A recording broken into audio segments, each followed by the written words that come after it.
Iran siap menghadapi perang panjang. از نظر دفاعی هم که پیروزی ما مشخصه. هیچ کسی فکر نمی‌کرد.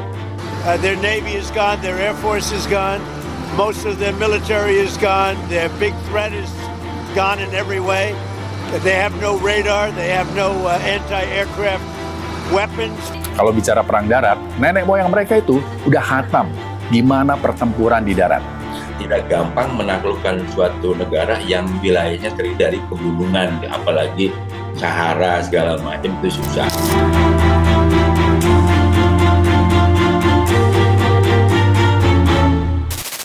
Dua minggu perang Amerika Serikat, kabarnya sudah ngebakar ratusan triliun rupiah. Angka sebesar ini cuma buat modal tempur.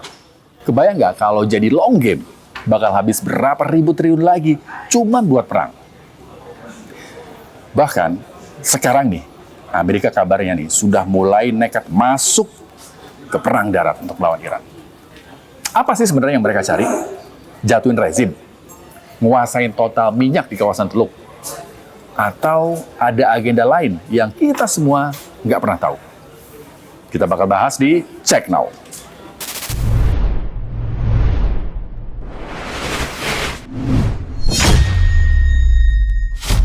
Dua minggu saling serang lewat udara ternyata belum cukup buat Amerika. Padahal uang yang dipakai itu sudah sampai 203 triliun rupiah hanya untuk perang 2 minggu. Saling klaim kemenangan terjadi antara Amerika dan Iran.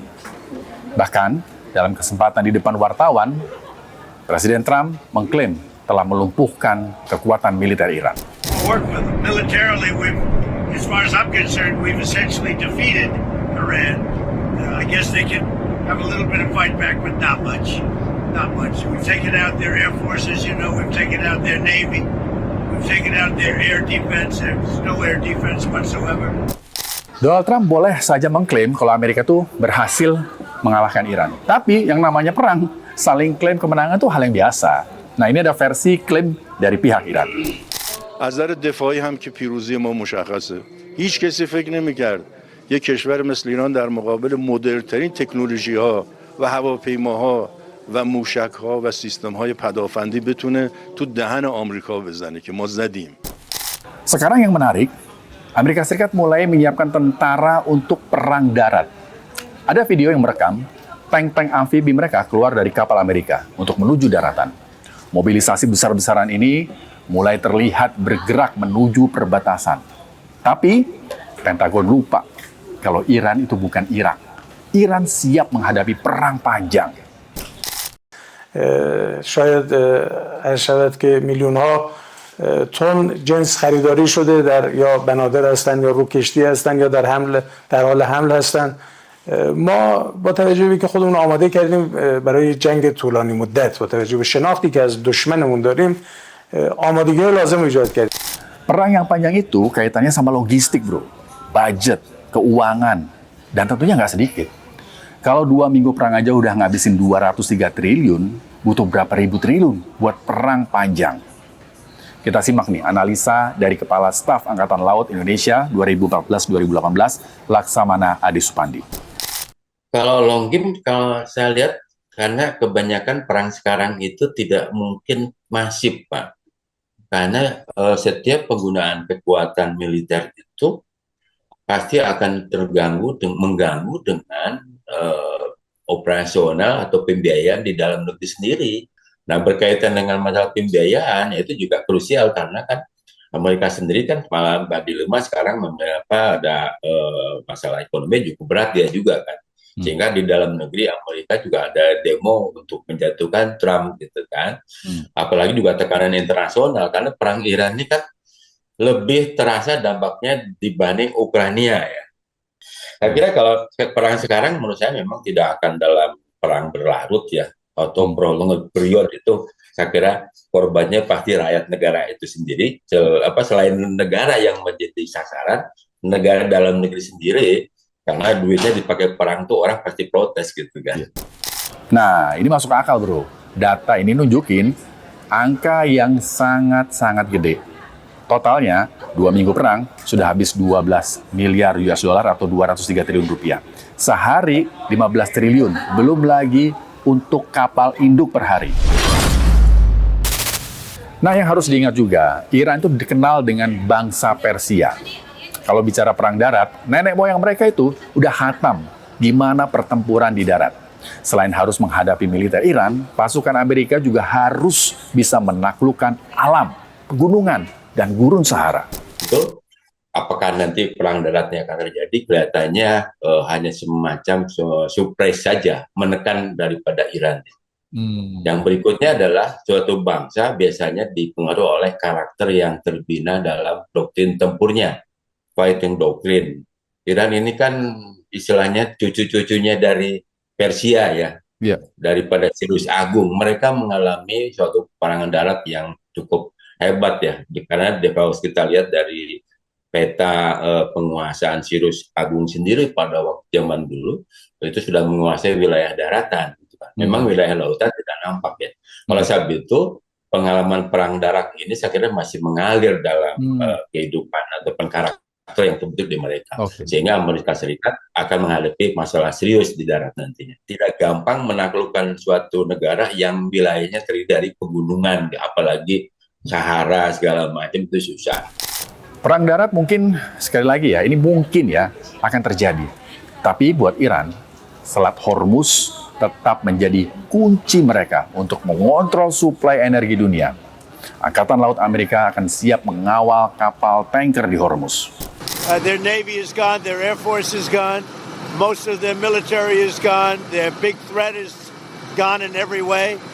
They have no radar, they have no anti-aircraft weapons. Mr. President, when will the Navy start escorting tankers through the Straits of Hormuz? Very soon katanya. Kapal tanker di Selat Hormuz akan dikawal Angkatan Laut Amerika. Tapi apakah akan segampang itu?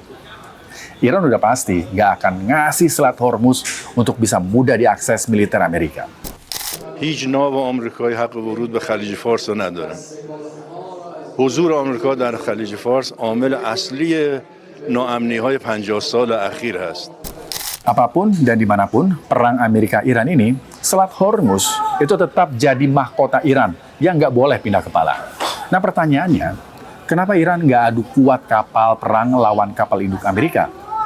Ternyata mereka memang nggak didesain buat tempur terbuka di tengah laut. Iran punya cara lain untuk mematikan dan menjaga wilayahnya. Memang kan kalau dengan kondisi perkembangan industri pertahanan Iran ya, kelihatannya memang dia tidak didesain untuk berkonfrontasi di laut ya. Karena kalau dilihat seperti kejadian dari awal terjadinya eskalasi konflik, kemudian dia penyerangan rudal, drone dan sebagainya, itu mereka tidak begitu menyiapkan desain angkatan laut yang kuat gitu kan.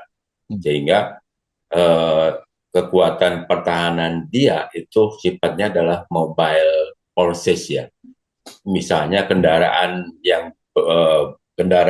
bergerak sendiri untuk peluncur rudal dan sebagainya. Dalam konteks strategi ya, ada yang namanya sea deterrent, penangkalan lewat laut, kemudian juga sea denial, mencegah lawan masuk ya. Yang berikutnya adalah sea control ya. Nah, kelihatannya dari konsep strategi di masalah perang laut ini, Iran memilih sea denial, artinya dia mencegah lawan masuk ke Teluk Persia ini kan.